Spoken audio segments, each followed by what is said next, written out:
Pertama nanti panjenengan sharing bersama Ibu Santi Lestari. Nanti sesi yang kedua bersama saya. Nah, kenapa berbeda hari ini? Karena hari ini adalah merupakan aksi nyata dari kami calon guru penggerak angkatan 7. Untuk itu mohon nanti kerjasamanya Bapak Ibu, nanti instruksinya apa mohon diikuti. Kata ya, Insya Allah. Tapi soalnya jawabannya Insya Allah itu saya antusias daripada yang tidak menjawab. Nah itu. Ya, itu nggak bisa. Jawab dalam hati terus kemudian.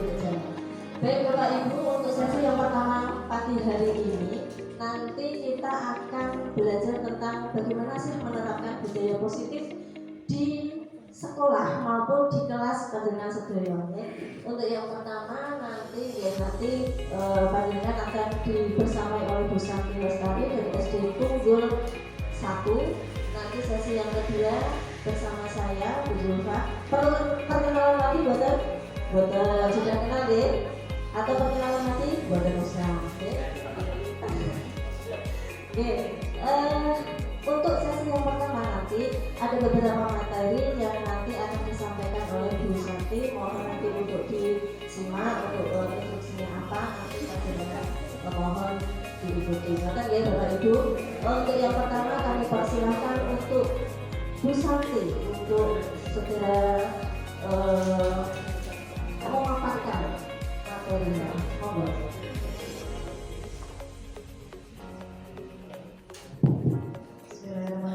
Assalamualaikum warahmatullahi wabarakatuh. Masih kurang semangat Bapak Ibu. Assalamualaikum warahmatullahi wabarakatuh. Ya, selamat pagi Bapak Ibu guru hebat. Terima kasih atas kesempatan yang diberikan pada saya. Hari ini saya akan memaparkan kaitannya dengan tugas dari calon guru penggerak sebenarnya. Sudah tidak perlu perkenalan deh, tadi saya sudah perkenalan di depan. Jadi nanti langsung ke intinya saja. Sekilas gambaran tentang guru penggerak Bapak Ibu, barangkali saat ini ada yang sudah masuk ke tahap seleksi kedua atau masih ingin mendaftar di guru penggerak angkatan selanjutnya. Maka saya sarankan kenapa? Karena ilmunya luar biasa bagusnya. Bukan karena sertifikatnya atau karena embel-embel, karena nanti barangkali kalau sudah memenuhi persyaratan bisa jadi kepala sekolah, tidak hanya itu gitu loh. Jadi latihan ilmunya yang memang luar biasa, yang mana ketika saya mengikuti diklat atau itu dalam PNS itu sendiri kurang detail begitu. Jadi ketika saya ikut cek BP itu materinya memang menyadarkan saya begitu, apalagi di modul 1 ini. Dan di sini kami sudah melaksanakan selama kurang lebih 3 bulan menyelesaikan modul 1, yang mana dalam modul itu terbagi menjadi 4 bagian, dan ini yang akan kami sampaikan untuk materi bagian dari 1.4 tentang budaya positif. Jadi saya harap Bapak Ibu monggo bisa diikuti program penggeraknya. Baik, untuk materi ini kita membagi menjadi beberapa bagian. Ada disiplin positif, motivasi hukuman kelas kelas, kebutuhan dasar manusia, 5 fungsi kontrol, dan ketiga restitusi. Untuk yang pertama berkaitan dengan disiplin positif. Begitu. Oke, cobalah buka. Masuknya di sini. Saya minta Bapak Ibu kebetulan di sini berpasangan ya ini ya, satu bangku ada 2 orang. Nah di sini saya minta 1 orang itu bertugas untuk menggenggam tangan. Anggaplah dalam tangan Bapak Ibu itu ada sesuatu yang berharga, entah SKPNS, entah sertifikat tanah, BPKB mobil atau apapun, yang mana jangan sampai diambil oleh teman sebelahnya. Begitu. Jadi digenggam tangan yang satunya, teman satunya ini berusaha gimana caranya buka genggaman tangan Bapak. Begitu ya. Jadi yang satu juga satunya membuka, boleh dikit-kit, boleh dimarahi, tapi yang itu bagian. Jadi dengan berbagai cara bagaimana dia bisa buka. Saya beri waktu hanya 15 detik. Nanti setelah itu gantian. Maka satu lagi juga sama, yang tadi berusaha buka gantian, tutup tangannya jangan sampai diambil. Kalau bisa kita Ya, oke bisa. Kita mulai ya. Oke, silahkan. Yang satu tugas menjual tangan bisa dikeluarkan dulu biar saya bisa lihat yang tugas pengelolaan. Boleh tangan kanan, boleh tangan kiri, bebas. Oke, baik. Saya hitung ya. Saya hitung sampai 15. Siap? 3, 2, 1, 1, 2, 3, 4, 5, 6, 7,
Bapak Ibu yang masih melukat tangan tetap di apa-apa temennya di apa titik di apa masih berusaha mengeluarkan tangan masih ada. Oke, tadi siapa ya? Ibu Amta itu tutup ya? Kenapa Bu kok tutup?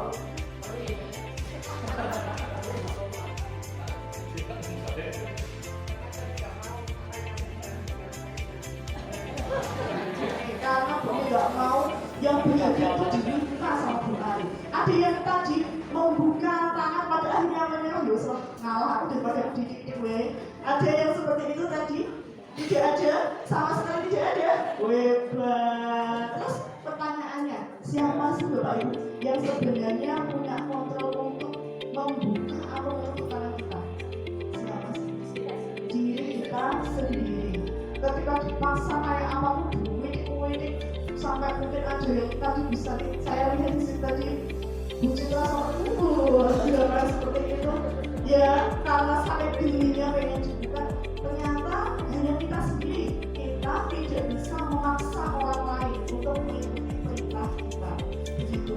Nah ini berkaitan dengan disiplin itu sendiri. Jadi dalam budaya positif itu kita sebagai dulu Bapak Ibu, kita itu terkadang saya sendiri sering memaksa anak. Jadi ilusi mengontrol dulu mengontrol murid itu maksudnya dulu itu seringkali memaksa murid untuk melakukan sesuatu yang diinginkan. Padahal sebenarnya kita itu tidak boleh memaksa anak. Kenapa? Karena setiap anak itu punya potensi sendiri. Sama halnya ketika anak tidak bisa matematika, kita memaksa dia cara saya itu setiap kali matematika tidak belajar sekolah itu ya saya alami begitu. Entah Bapak Ibu yang lain pasti ada yang lebih dari itu atau mungkin aku nggak pernah kayak gitu. Nah kalau saya pribadi seperti itu, jadi kita memaksa anak itu malah cenderung membangkang, dan kalaupun mau itu juga terpaksa begitu ya. Yang kedua, ilusi bahwa pengeluaran positif efektif dan bermanfaat. Saya mau tanya, di sini Bapak Ibu apakah suka memberi reward buat anak-anak? Ya, reward saya itu juga sama. Kasih bintang. Yang hari ini dapat nilai 100 saya kasih bintang. Yang hari ini dia mendapatkan dia sangat rajin, dia berangkat paling awal saya kasih bintang seperti itu.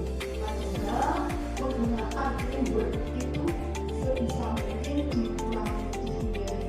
Jadi sama halnya seperti bintang. Jadi memang reward itu hanya untuk jangka pendek. Untuk selanjutnya, ilusi bahwa kritik dan membuat orang merasa bersalah dapat menguatkan karakter. Ini saya pribadi.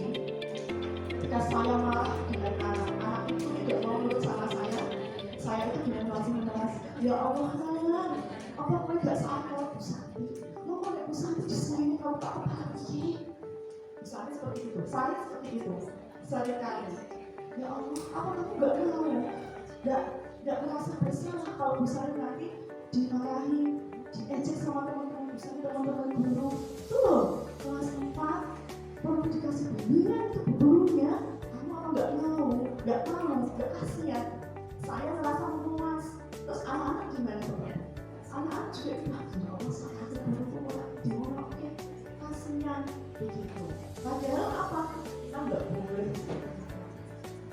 Dan itu sama saja memaksa anak.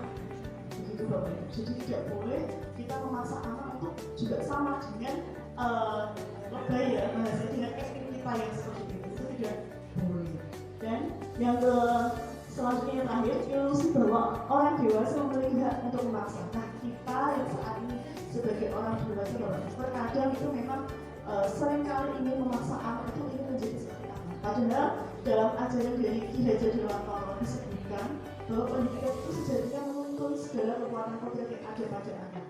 Jadi anak itu punya potensi, misalnya di bidang seni. Ya biarkan dia itu berkembang, jangan paksa dia untuk suka matematika, jangan paksa dia untuk suka IPA. Begitu.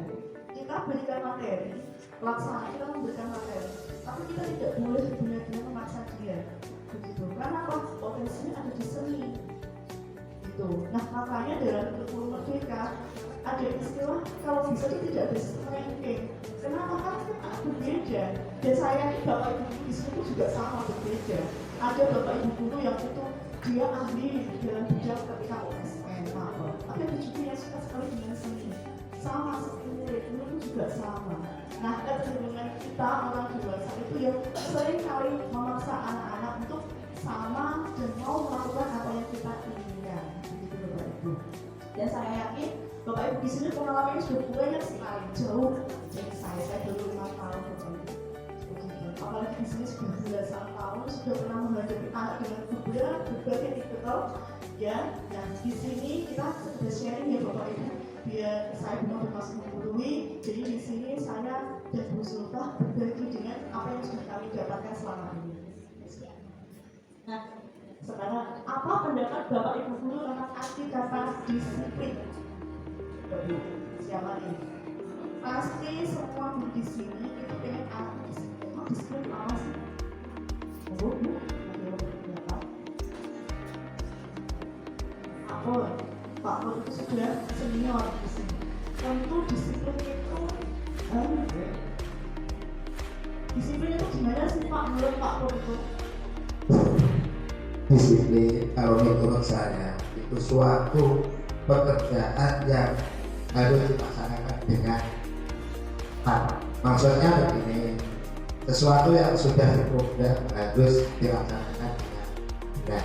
Contoh, katanya ada peraturan anak-anak masuk jam 7, ya harus jam 7 sudah masuk di dalam kelas, itulah yang termasuk disiplin. Juga Bapak Ibu guru yang jam 7 harus sudah ada di depan kelas untuk menjemput anaknya memberi salam, dapat anak itu ya harus sudah ada di depan kelas. Itulah menunjukkan bahwa guru sama anak bekerjasama dengan disiplin. Itu kalau menurut saya. Mungkin yang lain monggo. Terima kasih tepuk tangan Pak Bos. Ya, saya minta satu lagi yang putri yang ketiga sini.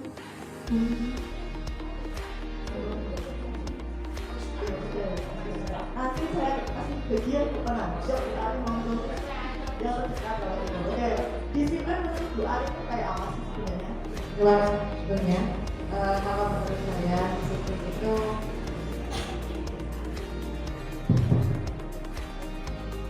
kebiasaan cek tak olah jadi kalau udah berpendapat kebiasaan yang dilaksanakan anak sesuai dengan intinya. Itu jadi ketika dia dikatakan disiplin itu tidak karena suatu hal seperti itu. Namun dalam kenyataannya pada anak didik saya juga belum bisa seperti itu. Terima kasih. Terutama Bu Ari. Iya.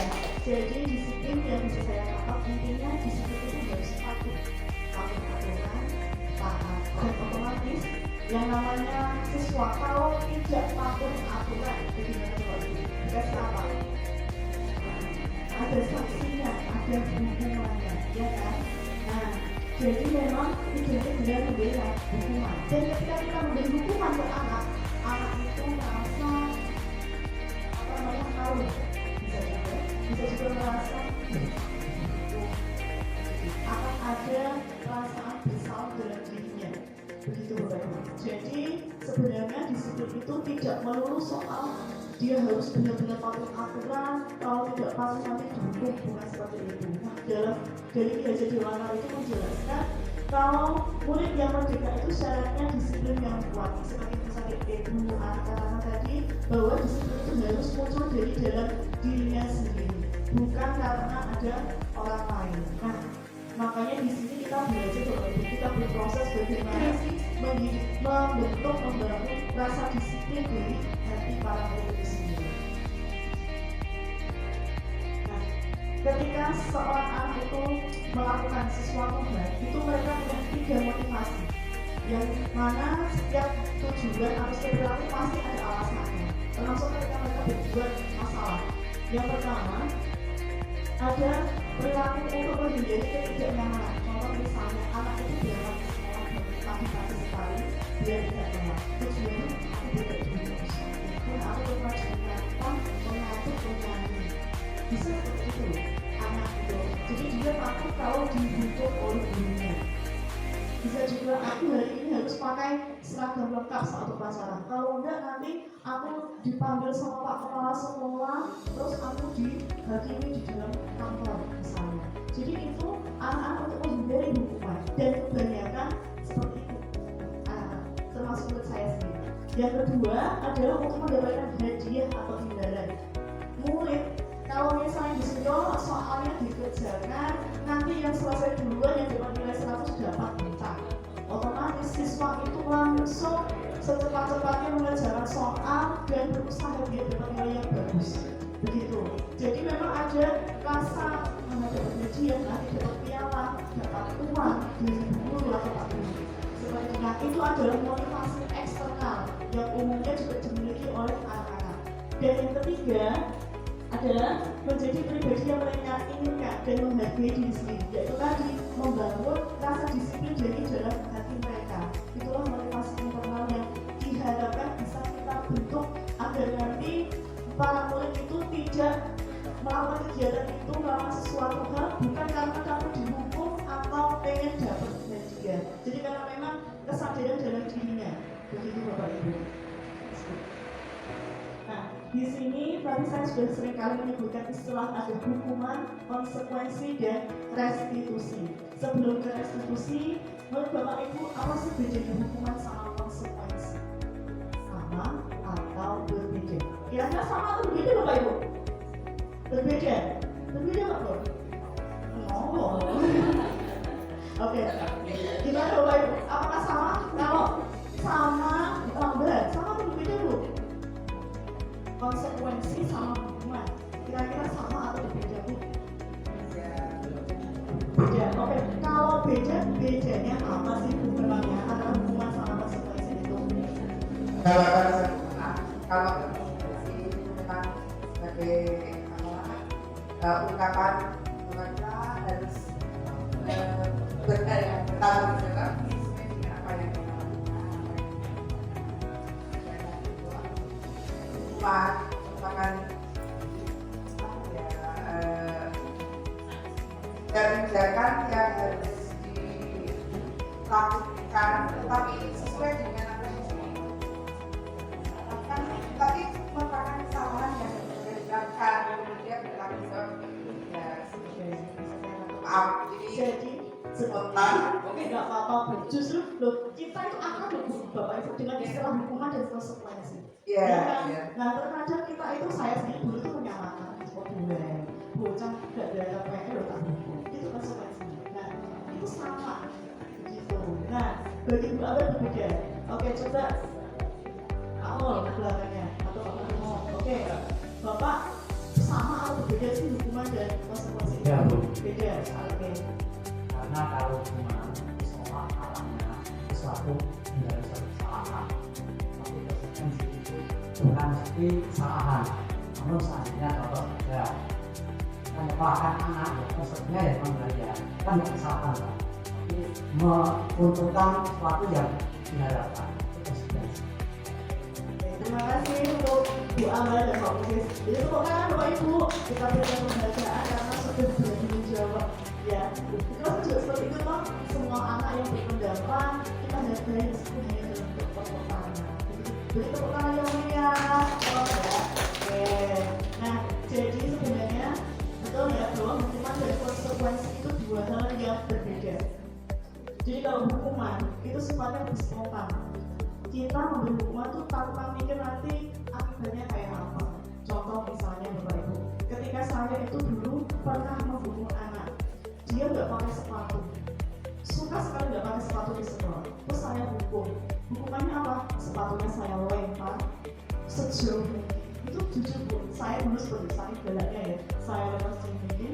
Akhirnya apa? Sepatunya tuh penasar di kenteng. Iya. Terus akhirnya apa? Anak itu anak itu berusaha lari cari tongkat buat glonek ya.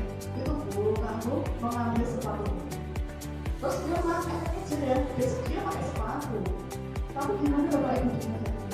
Dia akan kayak berusaha nih kayak tahu buat sepatu itu pasti. Saya ini Bapak Ibu juga mesti ingat, misalnya dulu pernah dihukum oleh guru, itu mesti kelingan.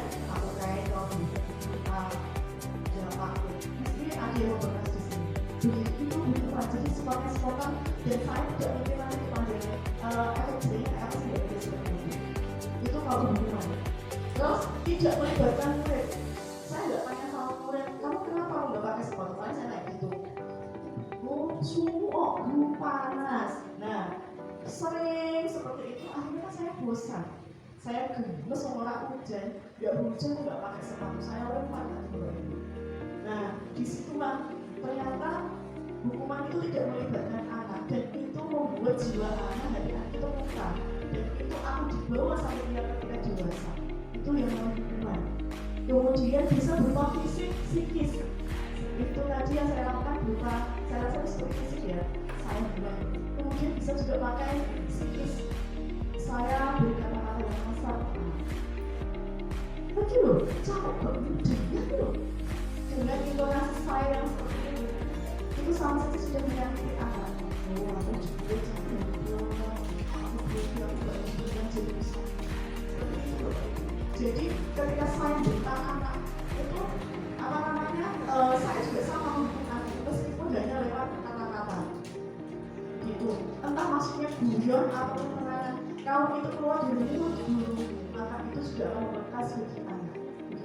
Sedangkan konsekuensi itu sudah disepakati dan disetujui. Jadi misalnya ada anak yang tidak mengerjakan PR, sebelumnya itu sudah kita buat kesepakatan. Kalau ada yang tidak mengerjakan PR, bagaimana anak-anak?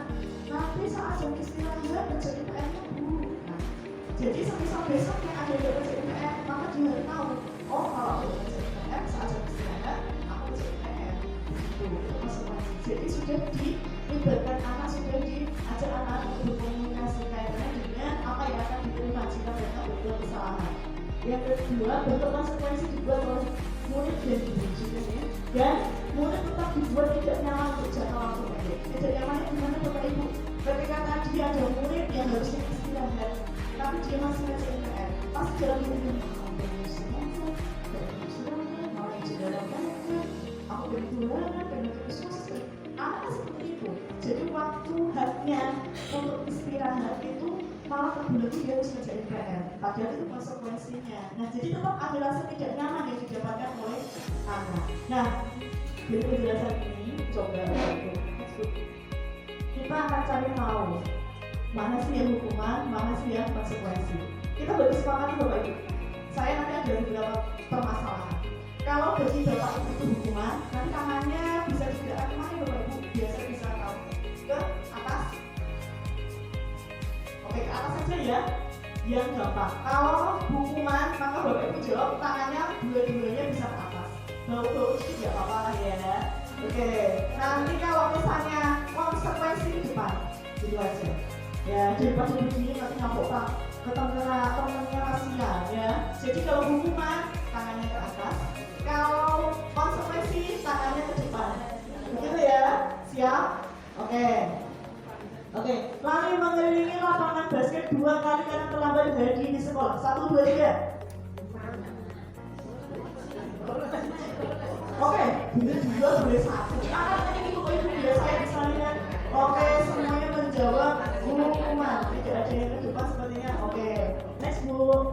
Apakah betul itu masuk belajar hukum ya? Hukuman. Tepuk tangan. Yang kedua. Oke, membersihkan coretan yang dibuatnya di meja tulis. 1, 2, 3. Oke, konsekuensi. Betul. Ya, yang kedua harus berani bertanggung jawab. Next Bu, murid diminta untuk push up 15 kali karena tidak menggunakan masker ke sekolah. 1, 2, 3. Oke, semuanya menjawab hukuman. Iya, betul sekali. Jadi memang hukuman tidak ada kaitannya. Dia nggak pakai masker disuruh lari. Ada kaitannya tuh Bapak Ibu. Ya, oke. Selanjutnya, lari mengelilingi lapangan basket 2 kali karena terlambat 10 menit untuk pelajaran PJOK. 1, 2, 3. Ada yang ke atas, ada yang ke depan. Oke, kita lihat Bapak Ibu. Yang betul adalah konsekuensi. Kenapa konsekuensi? Karena masih ada kaitannya. Dia PJOK, olahraga. Karena terlambat disuruh lari, itu kaitannya, nggak apa-apa. Begitu. Karena masih ada kaitannya. Kalau hukuman itu nggak ada kaitannya. Contoh misalnya dia nggak ngajarin PR, disuruh lari. Ya hubungannya bukan ngajarin PR sama lari. Ya kan, kalau ngajarin PR ada kaitannya sama ngajarin PR lagi. Begitu. Oke. Nah, seperti yang saya katakan tadi bahwa ternyata dihukum oleh pembelajaran. Reward itu sama saja kita memberi hukuman kepada itu anak. Kenapa? Karena sistem ini ya itu kan ada juara 1, 2, 3. Dan ketika dia disampaikan bahwa nanti dinas itu akan memberikan reward untuk yang juara 1, 2, 3, 1, 2, 3, saya tidak setuju. Ya apa gunanya kurikulum kita kalau masih ada sistem ranking di sini di kabupaten kita? Kan nggak guna kurikulum kita itu. Padahal kurikulum kita itu tidak boleh ada sistem ranking. Cuma Bapak Ibu kita terapkan semua sistem ranking. Nah, sistem ranking itu gimana sih Bapak Ibu? Ketika ada yang juara 1 katakanlah saya ke 1, musuhnya ranking 2. Kita murid dalam satu kelas yang sama. Musuhnya pasti bilang, aku untuk merokok, orang itu bikin polisi. Ada rasa itu, ada rasa ini, dan akhirnya bisa saja anak itu melakukan persaingan tidak sehat. Akhirnya seperti itu. Dan misalnya ketika anak-anak itu siapa yang larinya paling cepat, saya ketika masuk siapa yang larinya paling cepat, nanti dapat juga sampai mentok. Mereka lari, tapi ketika dapat gimana? Marah. Wah, aku mau lari paling cepat dulu, gak kedua ini. Jadi mereka itu merasa marah, ada rasa marah. Efeknya hanya untuk jangka pendek. Ya tadi mereka lari situasi, tapi kepanjangannya, tapi dalam kelas belum kalah. Itu yang namanya pembelajaran. Makanya pembelajaran bisa kita ganti Bapak Ibu dengan kita memberikan kata-kata yang positif untuk anak. Begitu. Jadi terus dalam bentuk barang kita memberikan reward kepada anak. Dan oke. Nah, di sini ada konsep bahwa di semua itu seperti dikatakan oleh Pak Pro, disiplin itu harus taat peraturan. Nah, dimulai dari peraturan kelas, nanti akan membentuk yang namanya keyakinan kelas, kemudian membentuk lingkungan positif dan akhirnya terbentuk budaya positif di lingkungan sekolah kita. Tapi di sini kita tidak pakai peraturan kelas. Nah, mengapa sih kita harus pakai keyakinan kelas? Kenapa tidak peraturan kelas saja?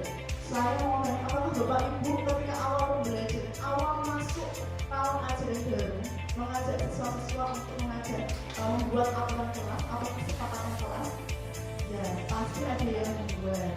Dan saya rasa hanya sebagian sedikit saja yang tidak melakukannya. Jadi dalam hal ini kita membuat penyatuan kelas saja juga peraturan. Kenapa? Oke, anggaplah ini peraturan kelas 4. Kebetulan siswa saya hanya 5, ya, dan murid-murid Bapak Ibu jauh banyak daripada saya. Semoga tidak lebih sedikit ya.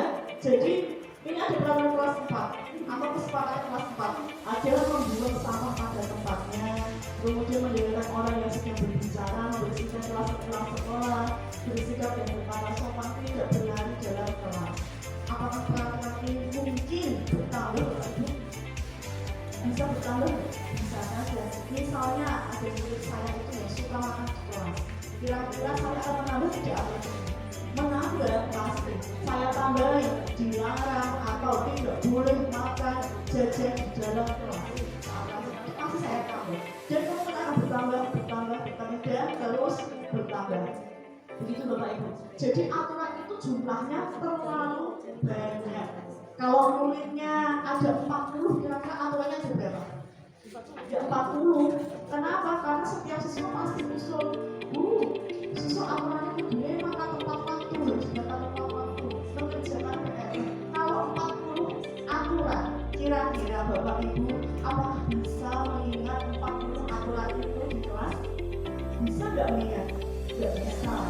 Paling juga sebagian. Dicari lagi mana aturannya, terus kita lagi.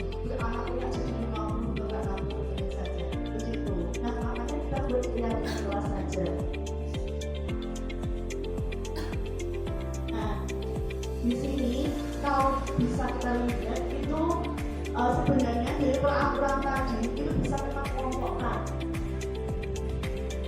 Ya, bisa kita kelompokkan. Jadi misalnya untuk aturan 1 dan 3 membuang sampah sama membersihkan kelas itu hampir sama, maka bisa kita ganti menggunakan nilai yang universal, karakter yang ingin kita harapkan.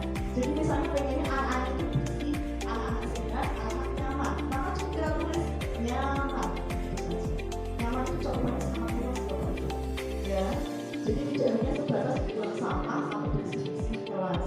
Dan bisa juga poin 2 bagaimana kita kelompokkan menjadi hormat. Kenapa? Karena mendengarkan orang lain berbicara itu sama saja menghormati, bersikap sopan itu juga menghormati. Nah, kan sama, maka kita jadikan satu. Jadinya itulah yang menjadi keyakinan kelas kita. Hanya kebersihan atau kenyamanan dan satunya hormat. Nah, keyakinan itu adalah nilai universal. Gampangnya Bapak Ibu, karakter yang Bapak pengen dari anak-anak seperti apa itu yang kita wujudkan. Meskipun prosesnya dari membuat peraturan itu banyak sekali, tapi ujung-ujungnya hanya nilai-nilai yang penting saja. Begitu.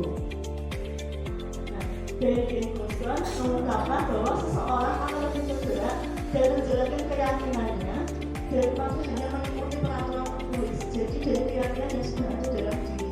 Ini sebenarnya sudah ada di materi PNN tentang disiplin positif tentang membuat keyakinan kelas. Nah setelah ini nanti Bapak Ibu bisa menerapkan keyakinan kelas sudah dibuat nanti bisa dibuat di PNN. Nanti bisa menambah sertifikat Bapak Ibu, terutama yang disiplin positif bagian 2. Nah sekarang ada peraturan seperti ini. Yang pertama, jangan berlari dalam kelas. Kira-kira karakter apa sih yang pengen kita munculkan Bapak Ibu kalau aturannya seperti ini? Jangan lari-lari dalam kelas. Nyaman, oke. Bisa juga nyaman, bisa juga menghormati, bisa gitu. Oke, yang kedua, selalu mengembalikan buku ke tempatnya. Karakternya apa sih yang ingin dimunculkan? Mengembalikan buku. Tanggung jawab. Oke, boleh. Seperti itu kita cukup menulis tanggung jawab. Jadi nggak usah menulis jangan mengembalikan buku ke tempatnya. Kepanjangan juga kan Bapak Ibu. Kemudian yang ketiga, dilarang mengganggu orang lain. Masuk apa ini Bapak Ibu nilainya? Ya, betul, menghormati. Dan terakhir, hadir di sekolah 15 menit sebelum bel. Masuk nilai apa ini? Disiplin. Oke. Jadi sudah ada setiap peraturan itu ada nilai-nilainya. Begitu. Oke, next. Nah, di sini kita coba membuat keyakinan kelas. Caranya bagaimana Bapak Ibu? Kita membuka ruang diskusi. Tapi satu hal yang pasti, dalam membuka ruang diskusi ini kita diskusi sama anak. Yuk kita buat peraturan kelas. Kenapa? Karena kalau mendengar istilah keyakinan itu anak-anak agak bingung. Apa sih keyakinan kelas itu? Kalau bahasanya peraturan kelas mereka pasti akan usul. Nah, ketika kita buka ruang diskusi ini, anak-anak nanti akan memikirkan, oh aku nanti usul ini. Jadi kita melibatkan seluruh siswa, seluruh warga kelas untuk membuat keyakinan kelas tersebut. Nah, yang kedua, mencatat semua usulan siswa. Jadi kalau siswanya ada 30, ya 30 maju ke depan ke papan tulis, ditulis yang besar, biar tidak ada kesamaan aturan, termasuk gurunya juga menulis aturan. Jadi satu orang menulis satu aturan, begitu. Dia kelihatan semua. Nah, kalau misalnya anak-anak menulis dengan kata-kata yang negatif, contoh misalnya tidak boleh mengganggu teman, itu kan negatif karena menggunakan istilah tidak boleh atau jangan atau dilarang, maka kita menggantinya menjadi kalimat yang positif, menghormati atau menghargai teman, bisa seperti itu. Kemudian yang ketiga, setelah kita menulis, kita tinjau ulang tadi, kita kelompokkan masuk ke keyakinan yang mana. Jadi kebetulan untuk murid saya itu ada yang menulis tidak boleh bicara kasar, tidak boleh ramai, dilarang datang tepat waktu, tidak boleh tidur di kelas. Itu usulan murid saya. Kemudian saya diubah menjadi kata-kata yang positif dan dikelompokkan masuk ke keyakinan mana. Nah, di kelas saya keyakinan kelasnya itu adalah hormat, bekerja, dan disiplin. Hormat dan saling menghormati satu sama lain. Bekerja dalam artian mereka mengerjakan tugas dengan baik dan sungguh-sungguh, dan disiplin berarti harus melaksanakan dengan tepat waktu. Contohnya seperti itu. Kemudian tinjau ulang dan buat pernyataan. Jadi saya libatkan anak untuk menuliskannya agar mereka memahami mendalami dari keyakinan kelas tersebut. Dan yang kelima adalah penandatanganan. Jadi setelah ditandatangan, semuanya harus tanda tangan, baik guru ataupun siswa. Dan terakhir memasang keyakinan kelas tersebut di tempat yang bisa dilihat anak. Di sini saya pasang di tembok, jadi berbarengan dengan ada struktur organisasi, jadwal piket seperti itu. Jadi anak-anak bisa melihatnya. Nah, dari keyakinan kelas yang kita buat, pasti anak-anak itu juga masih merasa bingung. Aku mungkin itu Yesus maksudnya kayak gitu. Kita bisa melakukan pendalaman keyakinan kelas. Jadi setelah buat keyakinan kelas, kita lakukan pendalaman. Nah, pendalamannya seperti apa? Anak-anak nanti bisa kita ajak dengan menggunakan tabel tampak seperti dan tidak tampak seperti. Kebetulan saya tadi mengambil keyakinannya adalah hormat. Maka ketika saya bilang hormat, kira-kira seperti apa sih anak-anak? Nah, mereka menjawab, misalnya bicara sopan, mengembalikan barang, seperti itu. Dan kebalikannya, berarti kalau dia bicaranya sopan, kebalikannya gimana? Bicara dengan kasar, bersikap kasar, itu kebalikannya. Jadi itu hanya sebatas untuk pendalaman.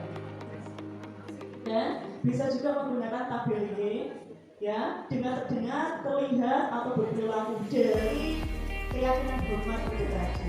Nah, ini bisa diusulkan oleh anak-anak. Begitu Bapak Ibu, terkait dengan keyakinan kelas. Apakah ada pertanyaan Bapak Ibu? Tidak ada? Oke, kalau begitu materi ini dilanjutkan oleh Bu Zulfa.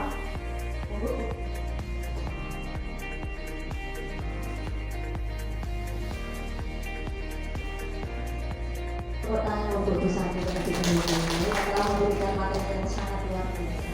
Untuk selanjutnya Bapak Ibu masuk ke sesi yang kedua dengan selama 30 menit kurang lebih nanti akan bersama saya bagaimana sih caranya menerapkan disiplin positif. Nanti kita banyak menggunakan praktek-praktek ya.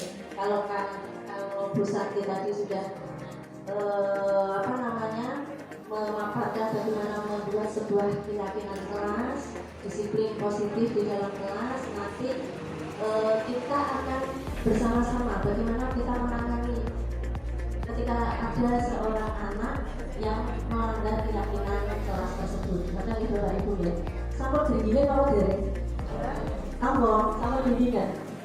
Sekarang kita mohon Bapak Ibu berdiri sebentar ya, supaya tidak begini aliran dirimu kesannya lancar. Silakan berdiri. Terima kasih. Oke, silakan duduknya jangan di belakang meja. Kalau berdirinya di samping ini loh, di samping mejanya masing-masing. Disampaikan meja nggih. Secara urut. Nggih, berurutan ya. Mepet nggih, mepet. Berurutan nggih. Sekarang pegang pundak temannya masing-masing. Oke. Biar enak. Silakan. Monggo dipijiti. Tunggu temannya dipijiti nggih.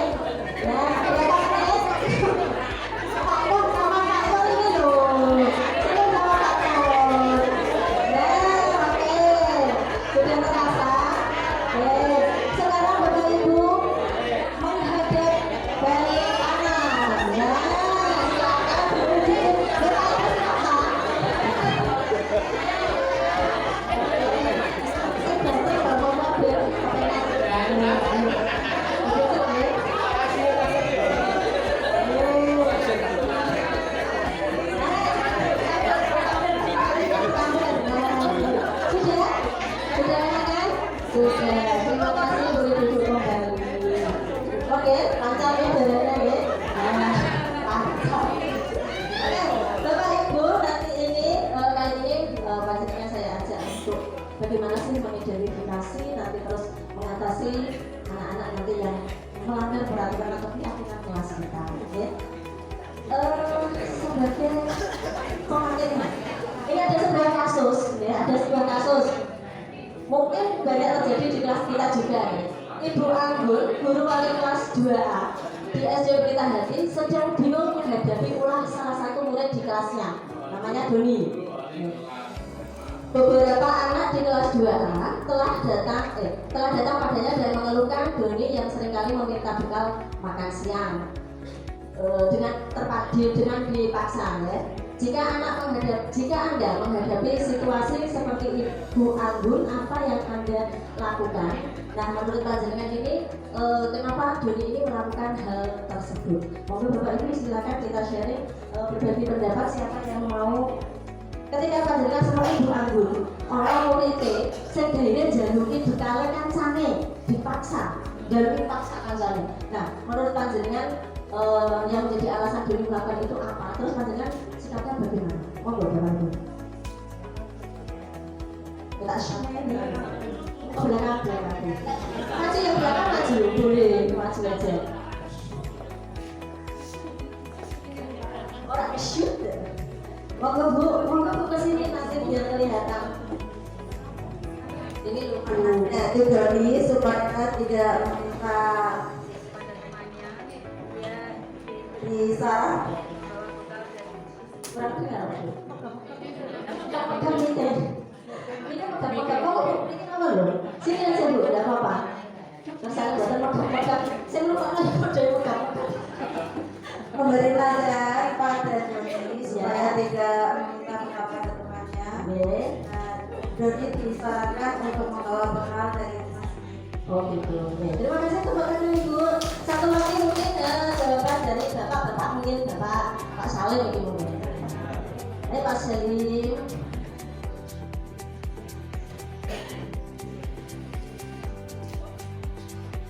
Terima kasih, tapi mungkin saja salahnya. Ada salah di sini.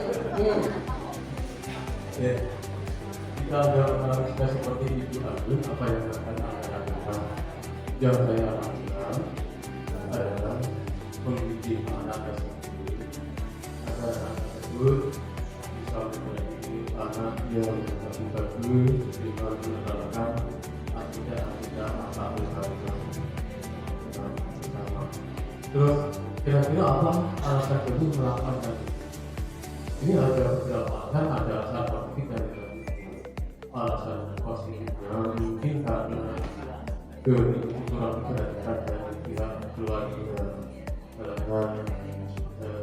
masa itu atau belum harapan atau bagaimana sehingga fisik benar-benar terpenuhi untuk makan dan minum. Yang kurang negatifnya mungkin Doni itu di dalam keluarga sering menemui perlakuan fisik yang kurang bagus sehingga menjadi kebiasaan yang kurang baik. Kurang lebihnya saya tadi kurang fokus ya. Terima kasih Pak Salim kebetulan beberapa kali atas jawabannya yang sangat luar biasa. Ada sebenarnya lain mungkin? Ada yang mau berpendapat lagi? monggo. Mungkin karena setiap guru itu di kelas menangani siswa itu kan berbeda-beda, gitu, tidak sama satu guru dengan guru yang lain itu tidak sama. Ya, oke. Jadi ketika seperti kasus yang dialami Doni, ketika panjenengan seperti Bu Anu itu, Doni itu melakukan sesuatu tindakan. Semua orang tidak hanya Doni. Setiap manusia, baik anak-anak maupun orang dewasa, melakukan tindakan itu pasti ada tujuannya, ya. Ada alasannya, ada tujuannya. Nah, dia ingin mencapai tujuan itu dengan cara yang baik. Kalau dia tidak bisa dengan cara yang positif, maka dia nanti akan menggunakan kemampuan itu dengan cara yang negatif. Karena didasari apa? Nah, salah satu tindakan orang berperilaku itu adalah salah satunya adalah untuk memenuhi kebutuhan dasar manusia. Nah, kebutuhan dasar manusia itu di sini disebutkan ada 5 kebutuhan dasar manusia. Yang pertama itu adalah kebutuhan bertahan hidup atau survival. Ya, kebutuhan bertahan hidup. Kalau dari kasus Doni ini, panjenengan tanya-tanya, Don, kenapa sih kamu mengambil makanan temanmu? Kan sakit, seperti itu. Sampai temanmu nangis. Kalau jawaban Doni ini dia menjawab, karena saya lapar, Bu.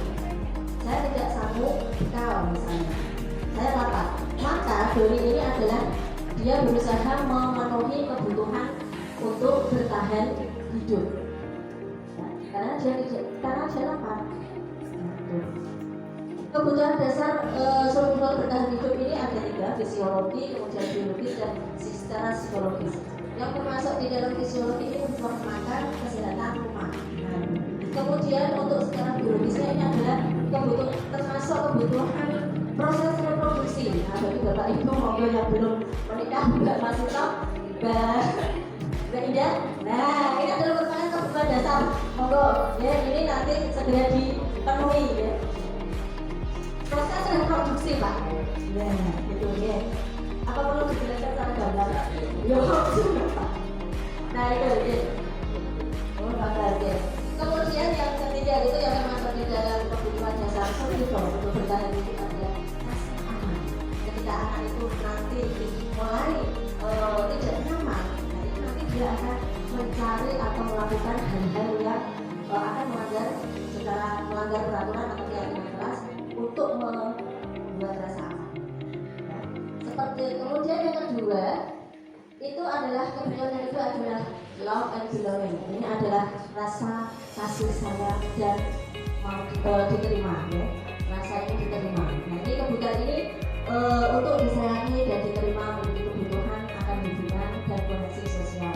Kebutuhan untuk memberi dan menerima kasih sayang, dan kebutuhan untuk merasa menjadi bagian dari suatu kelompok. Kalau dari kasusnya Doni tadi, karena dia mengambil makanan temannya, kalau kita identifikasi, ya, kayak kita koni jawabannya Doni itu, misalnya aja, kenapa kamu mengambil makanan temanmu?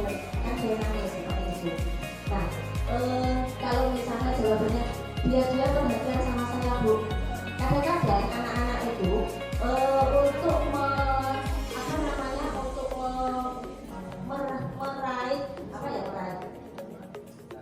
mencari perhatian seseorang itu ada diusili temannya, ya, diusuli, dijiliti, kemudian rambutnya dikiri dan sebagainya. Itu apa? Karena dia ingin memenuhi rasa kebutuhan kasih sayang.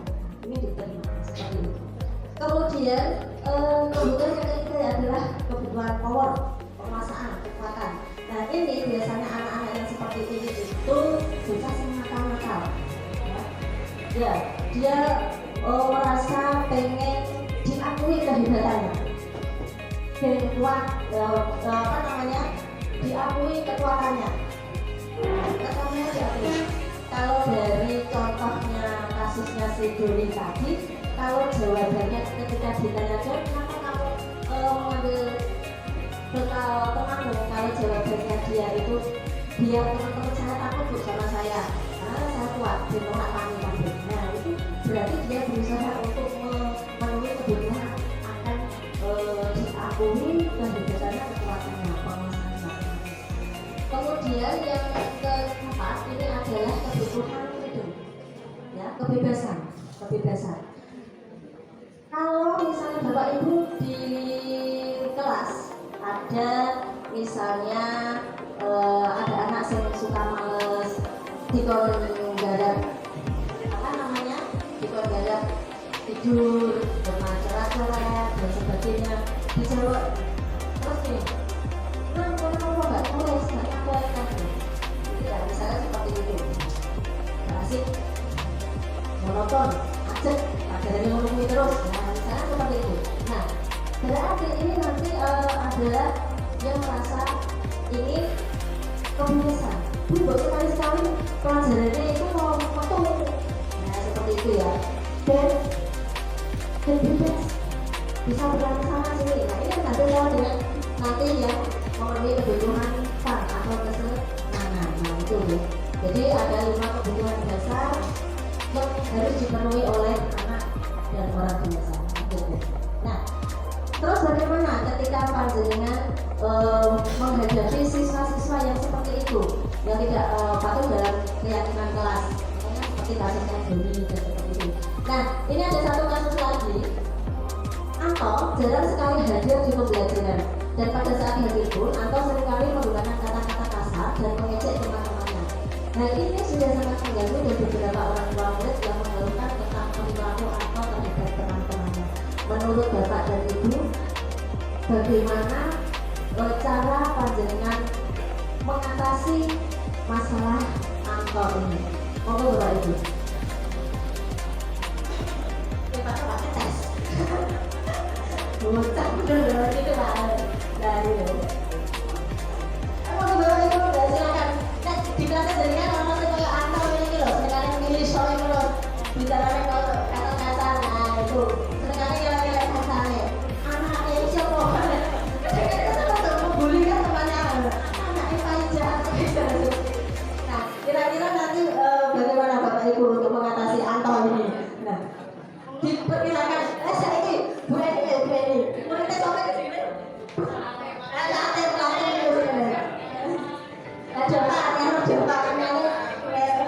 ya dia Bu Eni tidak apa-apa Untuk sama dengan saya sudah saya dekati anaknya, tapi tidak main-main, memang bully anak siapa? Ya termasuk bully ya. Namanya kaki-kaki beberapa hari tapi kalau misalkan anak itu masih seperti itu, saya langsung bertindak ke orang tuanya. Ya. Jadi kalau pendekatan ada lagi mau Bu Anda mungkin saya pasti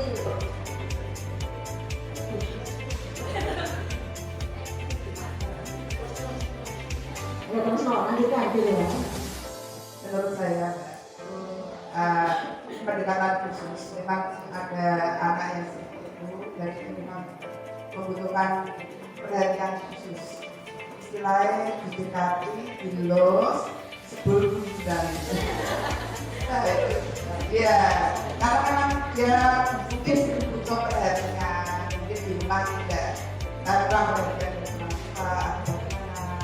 Nah mungkin di sekolah dia merasa ini saya, nah dia mungkin diperhatikan. Nah anak yang seperti itu memang harus didekati, harus diberitahu ya apa nanti anak ini kalau berbuat seperti itu pada temannya itu nanti berisiko apa tidak membahayakan anak untuk saya seperti itu. Terima kasih Bu Ambar ya, jawaban yang luar biasa. Mungkin ada lagi untuk solusi dari kasusnya si Anto tadi. Mungkin panjenengan di kelasnya ada kasus seperti itu yang juga. Nah, panjenengan menyelesaikannya seperti apa? Ada lagi Pak Mo mungkin atau Butin? Nah, Butin apa? Butin ya Butin ya.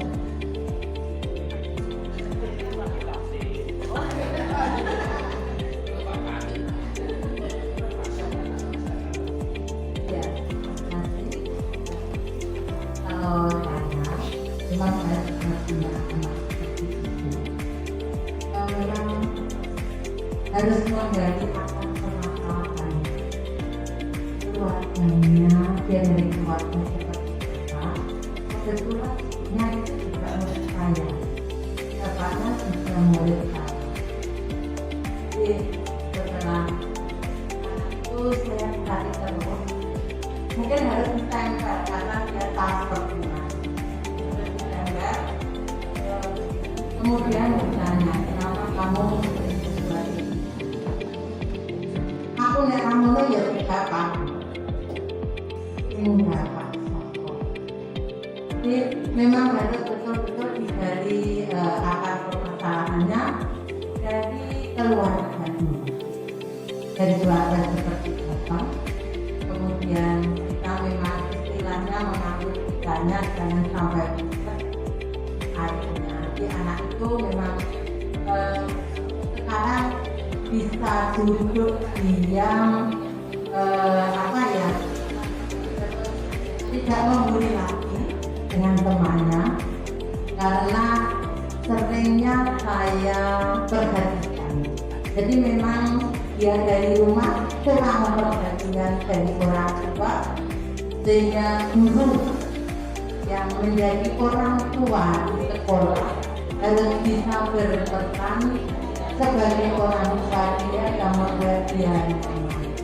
Terima kasih. Ya, tepuk tangan untuk Bukti ya, jawabannya Pak Bangsa. Memang benar Ibu, memang setiap masalah itu kita harus identifikasi apa yang menyebabkan anak ini melanggar apa. Itu memang harus diidentifikasi karena ada kebutuhan dasar yang memang harus dipenuhi. Oh, berarti anak ini perlu kebutuhan yang perlu dipenuhi adalah kasih sayang. Nah, seperti itu. Kembali kepada 5 kebutuhan dasar tadi. Nah, setiap guru, nah termasuk saya juga, memiliki peran. Kebanyakan dari kita untuk mengatasi masalah tersebut itu guru memiliki peran.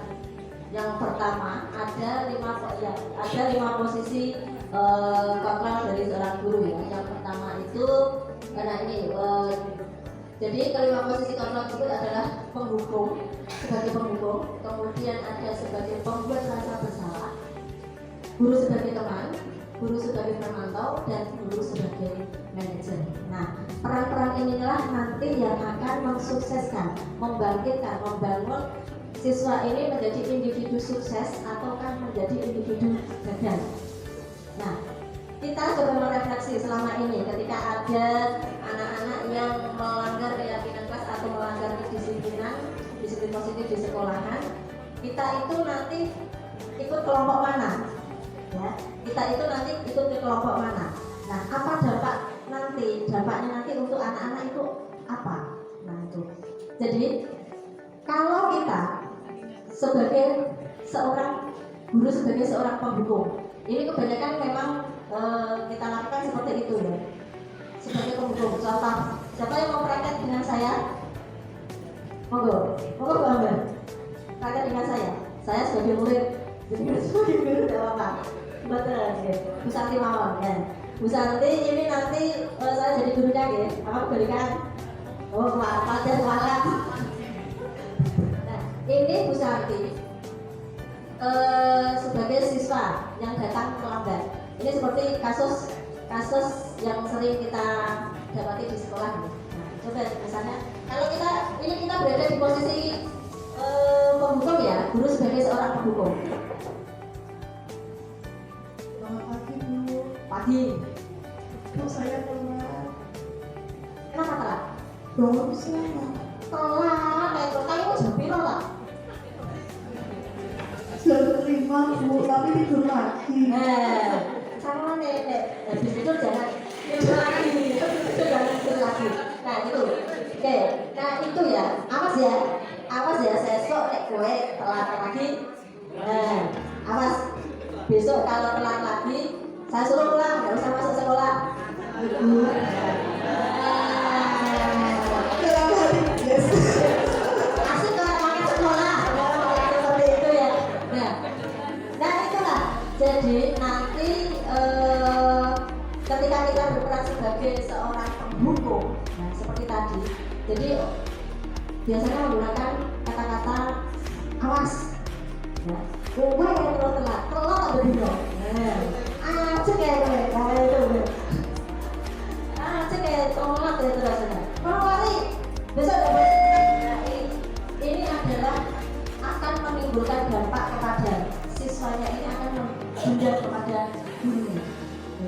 dendam. Oh, ini mulai tak cegat dengan sepeda motor diburu tak gembesi. Selesai itu. Pasti itu akan menimbulkan efek dendam kepada gurunya.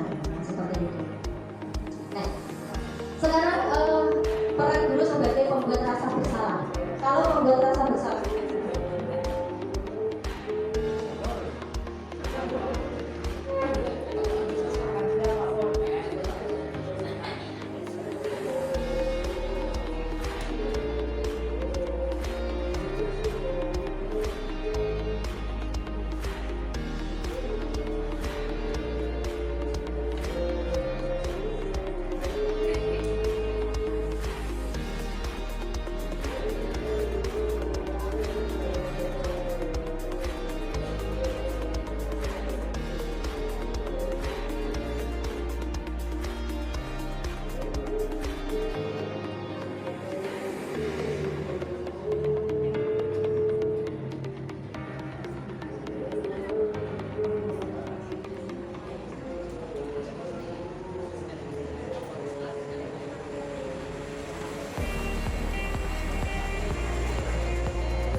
baik Bapak Ibu, kita lanjutkan lagi ya.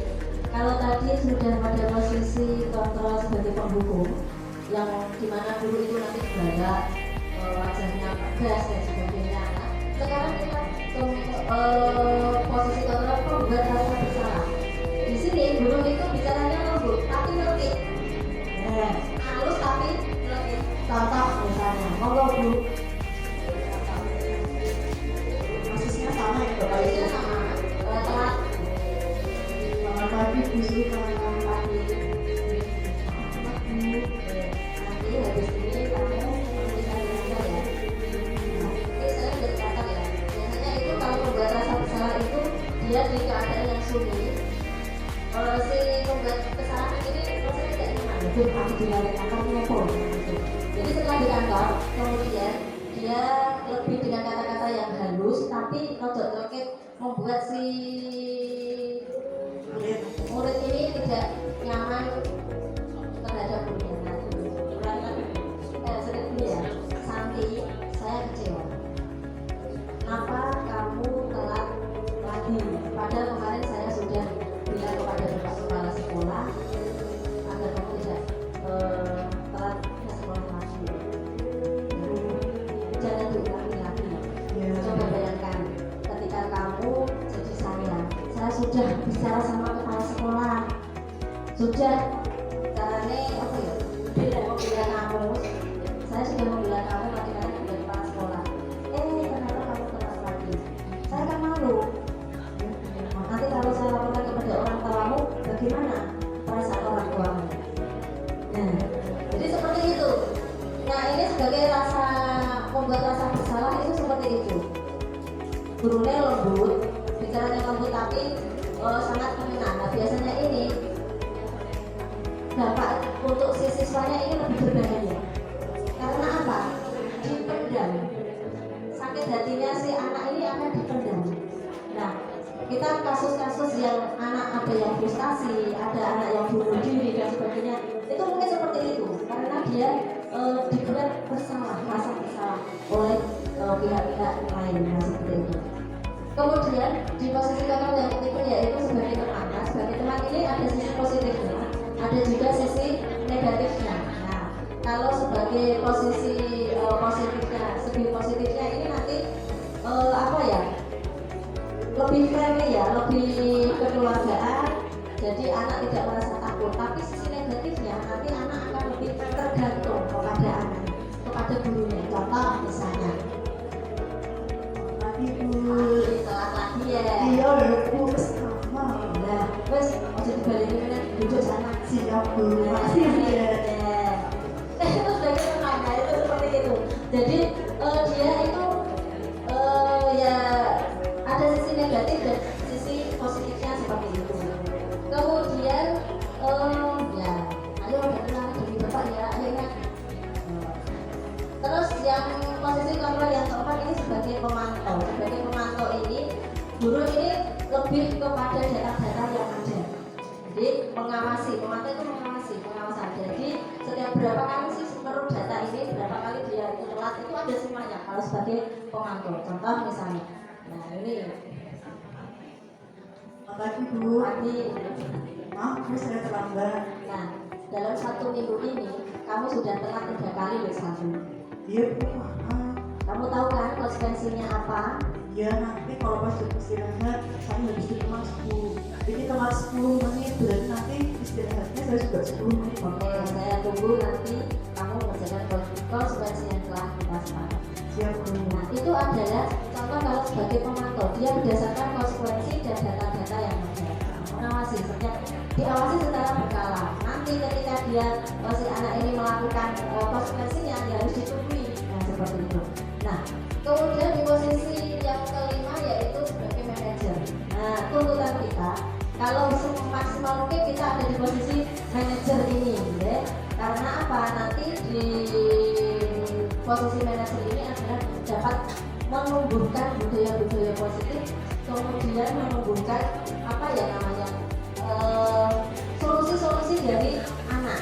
Nah itu contohnya seperti jadi manajer ini adalah guru berbuat sesuatu bersama dengan murid, mempersilahkan murid mempertanggungjawabkan perilakunya, mendukung murid agar dapat menemukan solusi permasalahannya. Selama ini kalau ada permasalahan yang membuat solusi sih kan pasti gurunya ya, karena kamu salah maka nanti kamu harus ini. Nah itu solusinya.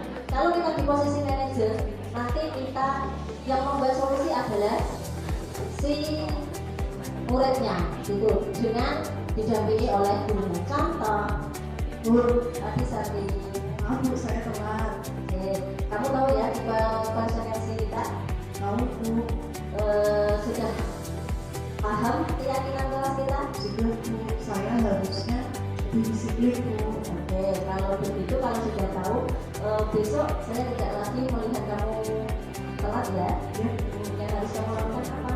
saya pasang alarm, terus habis itu minta bantuan ibu, soalnya kalau pasang alarm terus matiin ibu HP-nya, jadi